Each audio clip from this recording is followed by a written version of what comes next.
오늘 이 밤 안심하라 말씀하신 그대로 되리라. 안심하라 말씀하신 그대로 되리라 라는 말씀 제목으로 함께 은혜 나누기 원합니다.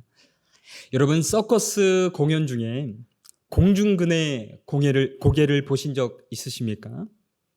막 그네 사이를 날아다니는 사람과 또 그 반대편 그네에 거꾸로 매달려 가지고 그 사람을 잡아주면서 서로 팀워크를 이루며 연기를 펼치는 공연입니다. 생애 마지막 몇 년을 공중근의 고계단에 푹 빠져 살다가 죽음을 맞이한 별세한 분이 계십니다. 그는 네덜란드 출신의 존경받는 교수이자 영성가이자 또 베스트셀러 작가였던 헨리 나우엔이라는 신학자입니다. 그의 사후 25년 만에 완성된 유작이었던 날다 떨어지다 붙잡다라는 책에 공중근의 고계단과 나눈 이 대화록이 실려 있습니다. 헨리 나우엔은 생전에 로드레이 공중근의 고계단의 공연을 보다가 아주 감탄하며 그 공연에 매료가 되었습니다. 얼마만큼 매료가 되었는가? 바로 그의 마지막 죽음을 맞이하는 그 순간까지 캠핑카를 빌리면서 여러 나라를 다닐 때마다 이 서커스 공연단을 따라다니는 것이었습니다. 어느 날 그가 고계단 단장이었던 로드레이에게 이 공중을 나는 비결에 대해서 물어보게 되었습니다. 그러다 단장은 이렇게 말하는 것입니다. 공중을 나는 사람은 아무것도 하지 않고 잡는 사람이 다 해야 합니다. 이것이 공중근해의 비결입니다 라고 말을 해주는 것입니다. 황당하고 어이없어 하는 헨리 나우엔을 향하여 그는 덧붙여 말합니다.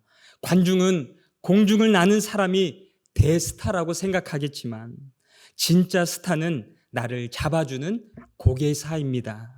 공중을 나는 사람을 믿고 팔을 뻗어 날면은 잡아주는 사람이 안전하게 반대편으로 끌어올려 줄 것입니다 라고 말해주는 것입니다.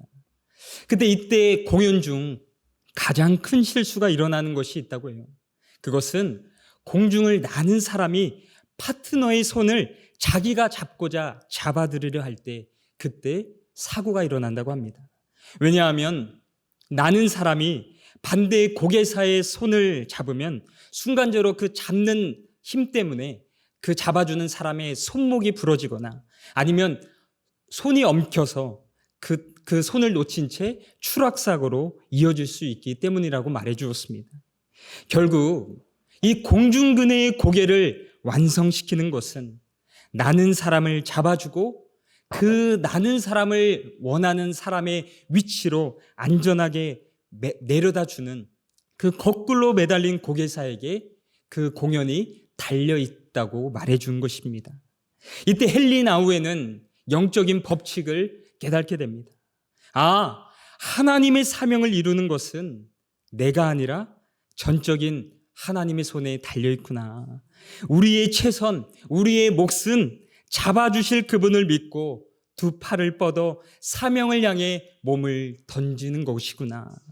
두려워 말고 그분을 붙잡으려 하지 말고 그분을 컨트롤하려고 하는 것이 아니라 그냥 두 팔을 믿고 내밀면 그분이 잡아주고 인도해 주신다는 사실을 이 헨리 나우엔은 깨닫게 된 것입니다. 사랑하는 여러분, 우리 인생 가운데 가장 두렵고 연약하고 마치 길을 잃어버린 그 순간에 우리 가운데 가장 필요한 것은요, 그분을 향한 온전한 믿음인 줄로 믿습니다. 불확실해 보여도 우리 가운데 두려움이 밀려올지라도 저편에서 나를 잡아주실 그분을 믿고 양팔을 내미는 것, 이것이 믿음의 본질이라는 것입니다. 오늘 본문은 폭풍한 가운데에서 하나님께서 잡아주시고 인도해 주실 것을 믿음으로 반응한 사람을 만나보고자 합니다. 먼저 우리 지도를 한번 보시겠어요? 이 지도는 바울의 4차 전도 여행 경로이자 바울이 로마 황제에게 재판을 받기 위해서 호송되는 행선지를 보여주고 있습니다. 바울을 포함해서요, 여러 부류의 사람이 276명이 가이사라에서부터 로마까지는 긴 항해를 시작하게 되었습니다. 그렇게 시돈과 무라시를 지나서 미앙이라는 곳에 도착을 하게 되었습니다. 이때 바울이 선장과 선주와 백부장에게 이렇게 제안합니다. 우리 사도행전 27장 9절의 말씀 함께 읽겠습니다. 시작. 여러 날이 걸려 금식하는 절기가 이미 지났으므로 항해하기가 위태한지라 바울이 그들을 권하여. 아멘. 여기서 금식하는 절기라고 표시되어 있습니다. 이 금식하는 절기는 바로 속죄일을 뜻합니다. 태양력으로 보면은 약 10월경에 해당이 됩니다. 즉 시기적으로 보면은 최소 가을이거나 아니면 초겨울에 돌입했음을 우리가 바라보게 되죠. 나름 선교 여행을 많이 했습니다. 많이 해서 항해의 경험이 많았던 바울은 그 겨울바다의 위험성을 누구보다 잘 알고 있었던 사람이었어요. 그래서 바울은 미항에서 겨울을 보낸 후에 우리 앞으로 갈 길이 머니 여기서 지냈다가 항해를 이어갑시다 라고 제안을 했습니다.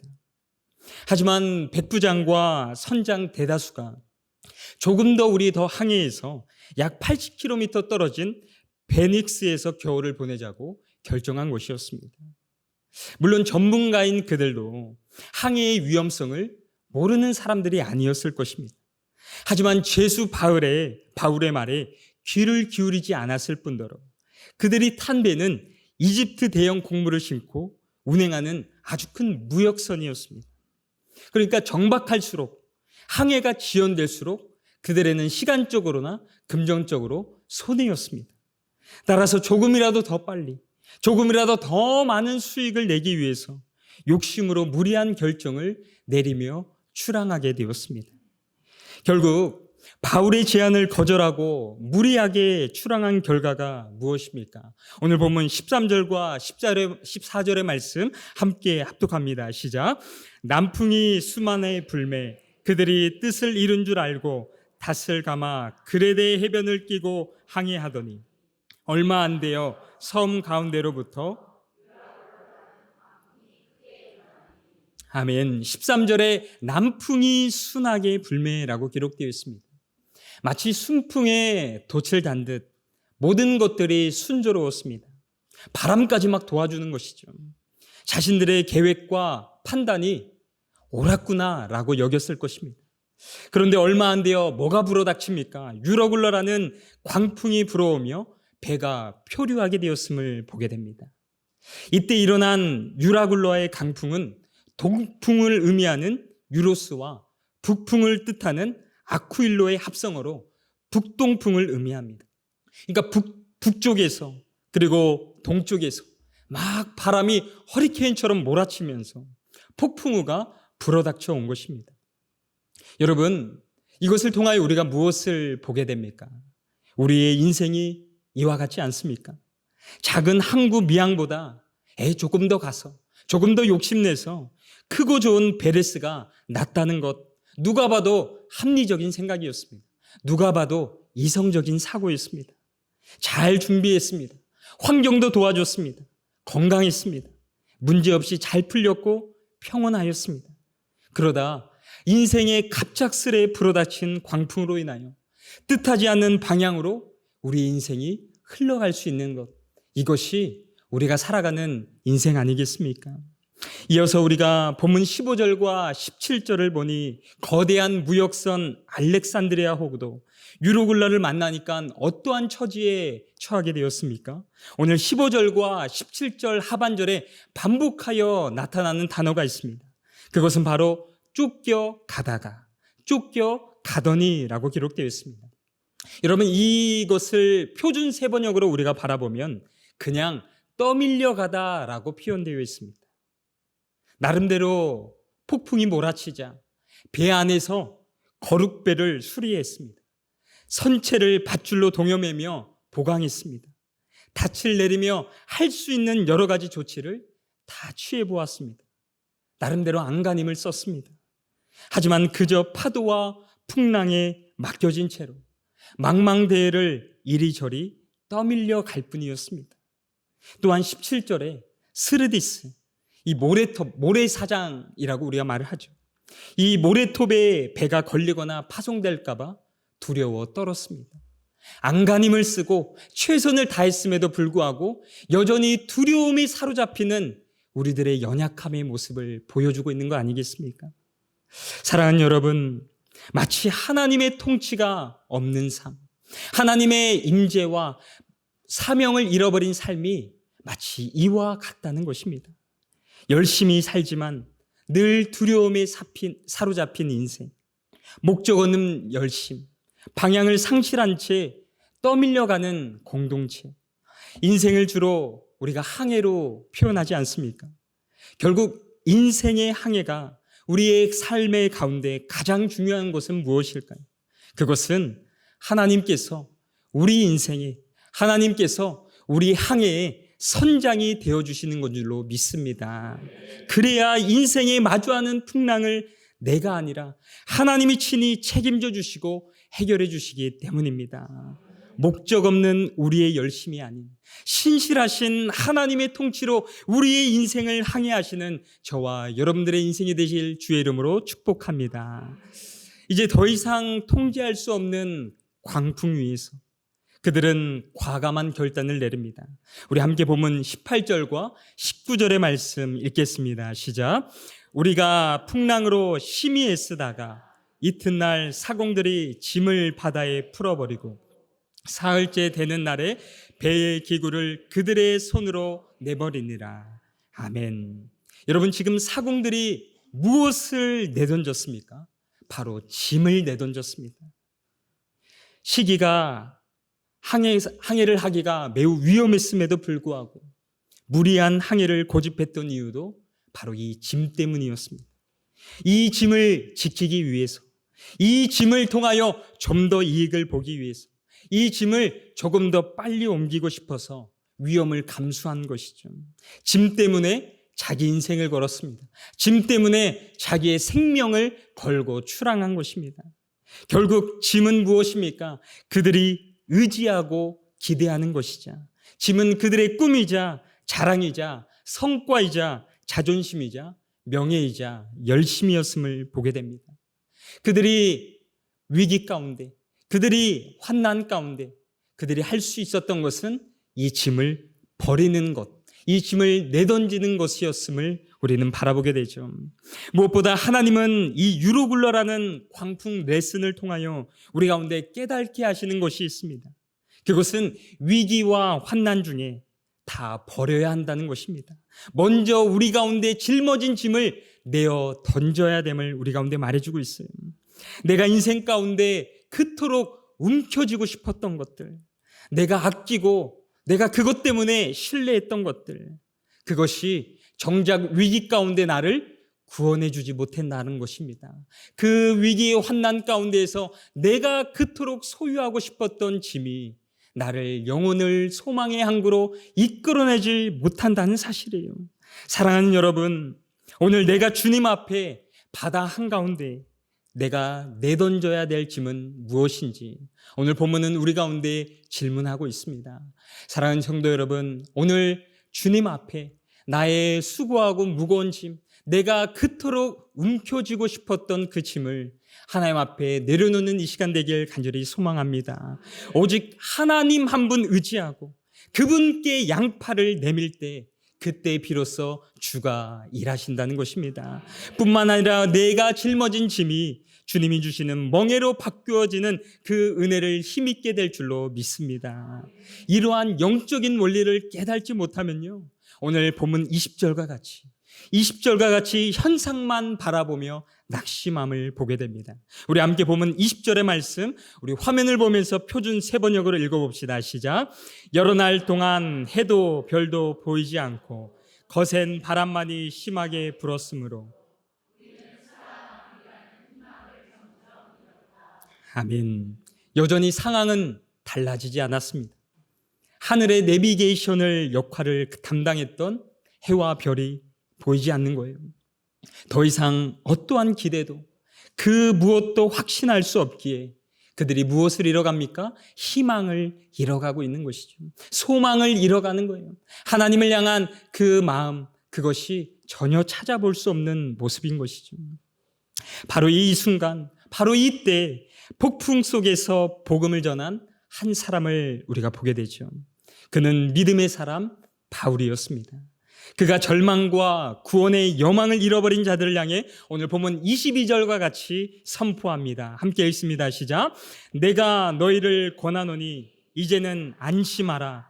너희 중 아무도 생명에는 아무런 소망이 없고 오직 백분이니라. 아멘. 여러분, 지금 이 외침을 고백하는 자가 누구입니까? 세상의 기준으로 보면 그는 한낱 죄수였습니다. 그는 무명한 자였습니다. 그는 똑같이 위기에 처한 자였습니다. 그런 그가 안심하라 외치고 있습니다. 누군가는 그 소리를 듣고 헛소리라고, 바울이 드디어 미쳤다라고 여겼을 수도 있겠습니다. 그런데 놀랍게도 배에 탄 276명의 사람들이 바울의 말에 귀를 기울이기 시작했습니다. 또한 바울이 배 위에 선장의 역할을 감당하고 있음을 우리는 보게 되죠. 여러분, 바울이 풍랑 중에도 안심하라 라고 말할 수 있었던 그 믿음의 근거가 무엇입니까? 우리 함께 본문 23절과 24절의 말씀 함께 읽겠습니다. 시작. 내가 속한 바 곧 내가 섬기는 하나님의 사자가 어젯밤에 내 곁에 서서 말하되 바울아 두려워하지 말라. 내가 가이사 앞에 서야 하겠고 또 하나님께서 너와 함께 항해하는 자를 다 내게 주셨다 하였으니. 아멘. 그렇습니다. 바울이 담대할 수 있었던 이유, 바울이 폭풍 속에서도 소망을 전할 수 있었던 이유는요, 바울은 풍랑 속에서 주님의 음성을 들었고 그 주님의 음성을 붙잡았기 때문인 것이죠. 배 안에는 비명소리가 들려왔을 것입니다. 배 안에는 불평과 원망의 소리가 잦아들었을 것입니다. 의심의 소리, 비난의 소리, 낙심의 소리가 그 배 안에 얼마나 많이 울려 퍼졌겠습니까? 그 가운데 바울이 주목하고 바울이 붙잡은 소리는요, 바로 하나님의 음성이었다는 것입니다. 언약의 말씀이었다는 사실이에요. 사랑하는 성도 여러분, 세상의 여러 가지 미혹과 의심과 불평의 소리 가운데 하나님의 음성을 듣는 귀가 열리시기를 간절히 축복합니다. 우리가 스포츠의 격언 중에 끝날 때까지 끝난 게 아니다라는 말이 있습니다. 여러분, 우리의 사명, 우리의 기도 제목은요, 하나님이 끝났다라고 할 때까지 끝나지 않는다는 사실입니다. 그러므로 우리가 기도할 수 있고 그 폭풍 가운데에서도 소망을 외칠 수 있는 이유가 바로 여기 있다는 것이죠. 우리가 맞이한 하반기에도 바로 기도와 말씀의 승부수를 걸어야 될 이유가 여기에 있습니다. 우리는 위기가 찾아오고 마음이 조급해지면 우리는 사람의 소리에 귀를 기울입니다. 보이는 형편에 압도당하고 우리가 주목하기 마련이에요. 때문에 우리가 날마다 하나님의 말씀을 읽고 듣고 묵상하시길 열심히 하시길 바랍니다. 그리하여 푸른 마르고 꽃은 시드나 우리 하나님의 말씀은 영원히 서리라 하신 말씀이 내 삶의 실체가 되어지기를 주의 이름으로 간절히 소망합니다. 끝으로 바울이 풍랑 가운데 담대할 수 있었고 안심하라 외칠 수 있었던 것은요, 바로 선포되는 말씀이 이루어질 것을 믿음으로 반응했기 때문입니다. 우리 25절의 말씀 우리 믿음으로 선포하며 읽겠습니다. 시작. 그러므로 여러분이여 안심하라. 나는 내게 말씀하신 그대로 되리라고 하나님을 믿노라. 아멘. 저는 한 주간 이 말씀을 묵상하는데요, 얼마나 힘이 되고 위로가 되었는지 모릅니다. 여러분, 인생 가운데 마주하는 수많은 유로글라 앞에서 내 영혼에 선포하시길 바랍니다. 안심하라. 말씀하신 그대로 되리라. 할렐루야. 우리 가운데 붙잡아야 될 말씀, 우리 가운데 되뇌어야 될 말씀, 안심하라는 거예요. 말씀하신 그대로 이루시는 능력의 손을 바라보시길 바랍니다. 우리 신앙생활 가운데 좋은 말씀 듣는 게 중요한 게 아니에요. 유명한 설교자의 말씀 듣는 것이 중요한 것이 아니라요, 선포되는 말씀에 믿음으로 반응하는 것, 이것이 유로굴라를 통과하는 유일한 비결임을 믿으시길 바랍니다. 그렇습니다. 믿음은 바라는 것들의 실상이요, 보이지 않는 것들의 증거입니다.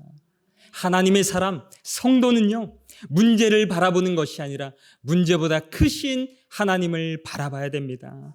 문제 넘어 일하고 계신 주님의 손을 바라보는 저와 여러분 되시길 간절히 소망합니다.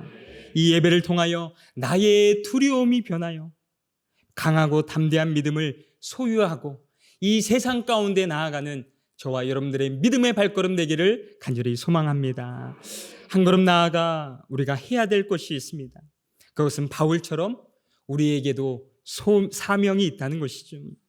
그것은 바울처럼 소망을 세상 가운데 그리고 흑암에 갇힌 자에게 전하는 일입니다. 오늘날 이 세상을 둘러보면 어떻습니까? 마치 이 세상은 난파한 배와 같습니다. 주저앉고 희망을 잃은 흑암에 머문 사람들이 얼마나 많이 있는지 모릅니다. 그러므로 바라옵게 우리 가운데 하반기의 삶이요, 단순히 우리가 주를 힘입는 것을 이제는 넘어서 담대히 우리 가운데 선포하며 나아갔으면 좋겠습니다. 흑암에 있는 자들 가운데, 그리고 난파해버린 것 같은 이 세상을 향해 안심하라, 말씀하신 그대로 되리라, 하나님을 믿노라 말하며 위로와 소망을 전하는 믿음의 발걸음 되시길 주의 이름으로 축복합니다. 오늘 말씀을 맺습니다. 인생의 유라굴로 풍랑 앞에 우리가 믿음으로 반응하기로 결단하시는 우리 동수원교회 성도 여러분, 말씀 서두에 공중근해의 완성의 비결은 나는 사람은 잡는 사람이 붙잡아 줄 것을 믿고 양팔을 내미는 것이라고 말했습니다. 성도 여러분, 우리 삶 가운데 때로는 불확실해 보이고 하나님 말씀 앞에 순종하기 주저되고 두렵더라도 안심하라, 말씀하신 그대로 되리라. 우리가 이 말씀에 의지하여 우리의 하반기의 삶이 우리 가운데 위로와 소망을 전하고 우리가 말씀과 기도하는 일에 더욱 힘써서 이 세상 가운데 믿음의 사람, 그 사람이 저와 여러분들의 삶이 되어지기를 주의 이름으로 간절히 축원합니다. 우리 함께 이 시간 기도하도록 하겠습니다. 거룩하고 신실하신 주 하나님, 지난 상반기의 삶을 하나님의 은혜 가운데 인도하시고 오늘 말씀을 통해 풍랑 한가운데에서 역사하시는 하나님의 신실하심을 깨닫게 하시니 감사드립니다. 주님, 우리도 바울처럼 유라굴로 광풍 속에서도 하나님의 음성에 귀를 기울이게 하시고 주신 말씀에 믿음으로 반응하는 우리의 삶의 발걸음 되도록 인도하여 주시옵소서. 이를 위하여 우리가 말씀과 기도하는 일에 열심을 다하게 하시고 양팔을 내밀어 주께 온전히 맡겨드리는 믿음의 사람, 좌로나 우로나 흔들리지 않는 믿음을 내게 부어 주시옵소서. 나아가 우리 안에 헛된 짐을 이 시간 내려놓게 하시고 안심하라, 말씀하신 그대로 되리라, 이 말씀을 의지하고 순종하는 우리 인생과 가정들 다 되어줄 수 있도록 축복하여 주시옵소서. 이제 예배 마치고 돌아가는 발걸음 위에 주의 불꽃 같은 눈동자로 살펴주시고 우리 모든 성도님들 영육간에 강건함으로 더하여 주시옵소서. 이 모든 말씀 우리 구주 예수 그리스도의 이름으로 감사하며 기도드립니다. 아멘.